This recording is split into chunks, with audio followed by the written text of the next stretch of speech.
India today நியூஸில் 10 years கிட்டு வந்து drug addict அப்படின்னு சொல்லி கேரளாவில் ரிப்போர்ட் பண்ணியிருக்காங்க. 2024 அரௌண்ட் 3000 சில்ட்ரன் வந்து டி அடிக்ஷன் சென்டரில் அட்மிட் பண்ணியிருக்காங்க. இது 2023 விட 45% ரைஸ் ஜாஸ்தியாக இருக்குது. ஸோ இந்த வருஷம் இந்த ஃபெப் மார்ச்லேயே அரௌண்ட் 600 குழந்தைங்க வந்து ட்ரக் அடிக்ஷன் தெரப்பிக்காக அப்பாயிண்ட் பண்ணியிருக்காங்க. ஸோ ட்ரக் அடிக்ஷன் தான் வந்து ஹாரிஃபிக் க்ரைம்ஸ்க்கு எல்லாமே பேஸாக இருக்குது. ஒரு 23 இயர்ஸ் ஓல்டு வந்து இன்ஃப்ளூயன்ஸ் ஆகி அவங்க ஃபேமிலி மெம்பர்ஸே ஒரு 6 பேரை வந்து கொலை பண்ணியிருக்காங்க.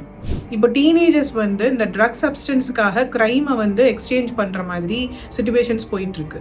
போன வருஷம் மட்டும் அரௌண்ட் 30,000 கேசஸ் வந்து ரெஜிஸ்டர் ஆகிருக்கு. சர்வே என்ன சொல்லுதுன்னா 70% ஆஃப் ஸ்டூடெண்ட்ஸ், அதாவது 15 வயசுக்குள்ள குழந்தைங்க வந்து ட்ரக்ஸை ட்ரை பண்ணிடுறாங்கன்னும், இதை இன்ட்ரடியூஸ் பண்ணுறது வந்து 95% வந்து ஃப்ரெண்ட்ஸுன்னும் 5% ஃபேமிலி மெம்பர்ஸும் சர்வே சொல்லுது. ஸோ எக்ஸ்பர்ட்ஸ் என்ன வார்ன் பண்ணுறாங்க அப்படின்னா, இது இப்படியே போயிட்டு இருந்துச்சுன்னா, இதை டேக்கிள் பண்ணலைன்னா நம்மளோட ஃப்யூச்சர் ஜென்ரேஷனே லாஸ் பண்ணிடுவோம் அப்படின்றது தான் சொல்கிறாங்க.